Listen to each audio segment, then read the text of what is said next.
Hi guys, welcome to this week's Deep Dive. This week I'm speaking to Heather Brunskill Evans. Heather was no platform from King's College for speaking about gender ideology and children.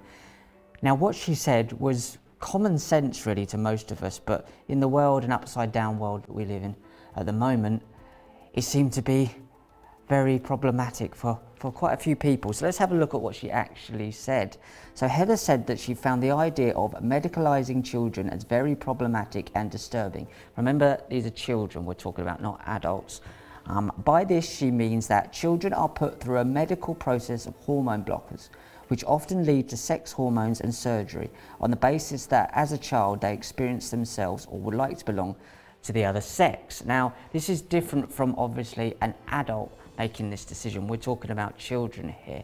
So she's really protecting children. She's putting a stonewall around kids so they're protected from making decisions that they're not emotionally or experienced enough to be made for themselves. So we've seen this being pushed a lot at the moment, and Heather's story is just one of many. And what's great about that is that she doesn't come from a conspiratorial background, kind of educational slant, and she can see that this was pervasive through the circle of people that she was working with there. It's not a conspiracy theory. This is going on everywhere, and I think it's quite obvious now.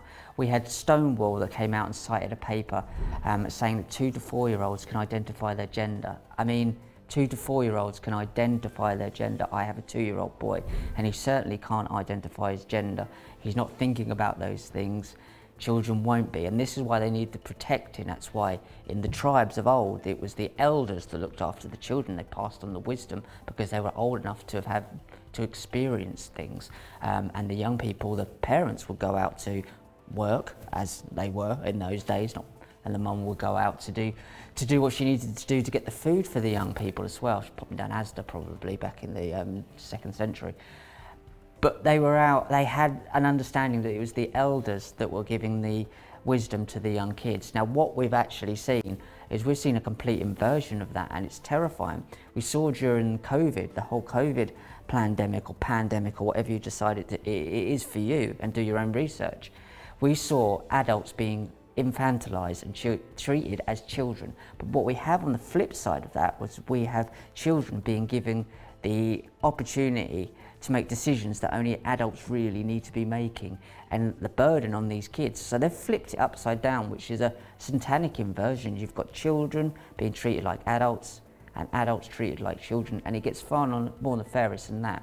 We had a Mermaids trustee, Dr. Jacob Breslow. He quit after it was found out that in 2011 he was at an event criticising social understanding of paedophiles, and so he had to quit the organisation.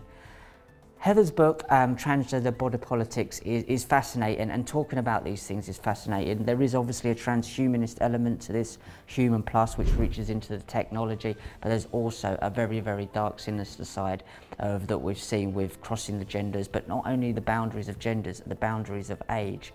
Tavistock was just shut down. The Tavistock Institute in London was just shut down, and it looked like that was a great thing, but when you really look into it, it's quite obvious that they're actually going to open up more local centres than just the one Tavistock centre, which has all sort of connections to MK Ultra. So guys, go do your own research, come to your own conclusions, but this is something that's getting more and more disturbing as the months and years go on. Hope you enjoy the interview. Please leave comments, and we'll speak to you in a week's time. Take care. Goodbye.